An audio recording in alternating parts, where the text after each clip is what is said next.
Hey everybody, Silver Mage here, and today's topic is the soul. Woo, right? Everyone loves talking about the soul, since, everyone believes in it. Sarcasm, pause for effect. Oh, what was it? I'm gonna do this video, it's gonna be a two-part video. I'm gonna try and make it a two-part video. Um, uh, with me, it may end up being three, since I tend to draw some things out. I'm gonna sort of go over, and this is just as a first off thing, this is my opinion. I'm not trying to, I'm not claiming any, solid proof, that there is a soul. I'm not trying to say that my way is right. I'm not trying to, do that sort of thing. This is just my opinion. I want to put it out there because when it comes to the purpose or function of the soul, it tends to be that Christians, I'm not saying all, but it tends to be that Christians don't exactly have an idea of the full purpose of the soul. It survives. It's the part of you that survives bodily death, and that's sort of it. That's about all that they sum it up to be. Well, I'm gonna add a few more things on top of that. So, and we're gonna go through those. It's It's four main parts, and I'm gonna try and give a couple of examples, or at least sort of observations in a way, for why I think this. But just want to do a forenote that it is all my opinion, and and if you agree with it, disagree with it, whatever. I'm just putting it out there, and we can talk about that in later videos. So, to start things off, I did a 5 questions video, and one of the questions on there was, do you believe in a soul? And the majority, if not, I'd say all atheists would say no. Alright, there is no soul, everything's here, we have the one chance, there is no afterlife or anything like that. Excuse me. So yeah, there is no soul. And one couple of the responses I remember is that their impression of the soul was it's sort of that the reason that there is no soul is because if you damage the mind, or you damage something sort of internal, the soul isn't like a backup system. It's like the soul and the body have, how do I explain this? They've become it's like two separate things. If it's like the soul has its own sort of mind memory base, and then then there's also the brain that has its own also memory and thought process and stuff. But if you damage the brain, the soul doesn't make up for those functions. Therefore, there's no soul, sort of deal. But I don't think that, really.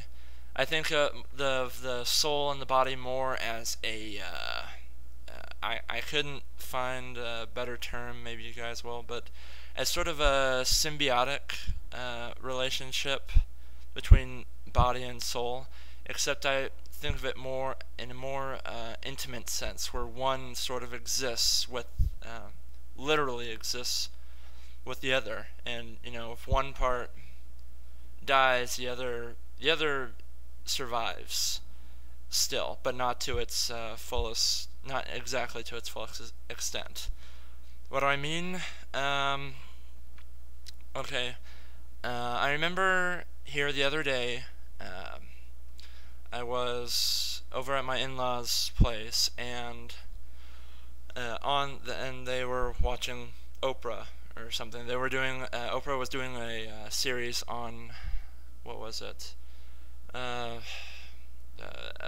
drug addiction of prescription drugs, and how that's becoming the new the new thing for drug addiction, right? Well, and there's this mother and brother and daughter. The mother and brother are the ones addicted to the prescription drugs. The daughter's sort of, raising herself, sort of deal. And one sort of statement that sort of struck me as interesting, and I know it's probably just me that would find it interesting, but when the daughter was talking about how she talked to her mother, it's, she didn't want to talk to her mother because, the mother is still able to perform basic functions, still able to operate in society and stuff, but there's no like soul or inner, there's nothing inside of her. It's sort of like a hollow shell. The person still, functions and stuff, but it's like there's nothing in there. There's no substance to it. Okay, I just thought that was kind of interesting, because it's like when you talk to someone, you look into their eyes, you can tell whether they're, really sort of paying attention, or if they're just sort of off in space or something else. There's that substance, that sort of reality there. So I thought that was interesting. And it's like, a person can be alive and do all sorts of things, but if the soul is dead, if your inner being is, and I shouldn't say dead, if it's diminished, or just becomes dormant in a way, you don't exactly have that.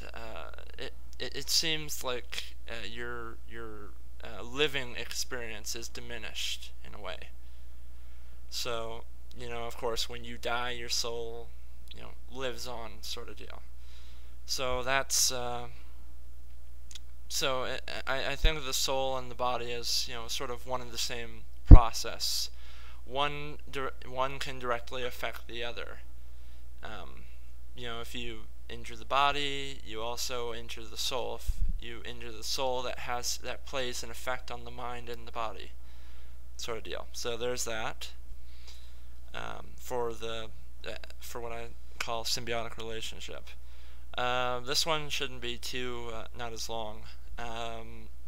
The soul. Another function that I believe the soul has is a storage of, and you've probably heard this, but a storage of your personality, or your sort of innermost being. Alright, all your core values, all your memories, your beliefs, sort of all that stuff sort of ties in, and it's sort of backed up, if you will, sort of like a backup hard drive, sort of like a computer, onto the soul. Now, there's a guy, the son of man, or something. I'm sorry, I can't remember his name.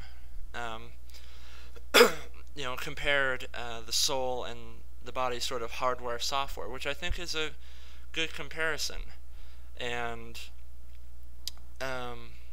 but it's a little bit more than that. It's also It's also got its own storage system. When you go back, you're reviewing your memories, you're sort of when you do that analysis of yourself, it's sort of, the soul has your inventory of, you, has the inventory of you. So, yeah, so when, in my case, yeah, I'm getting a little short on time, but, basically it's an inventory of you, and I'll try and go back into that a little bit more and give something a bit more precise on the next one. So see you again at part 2.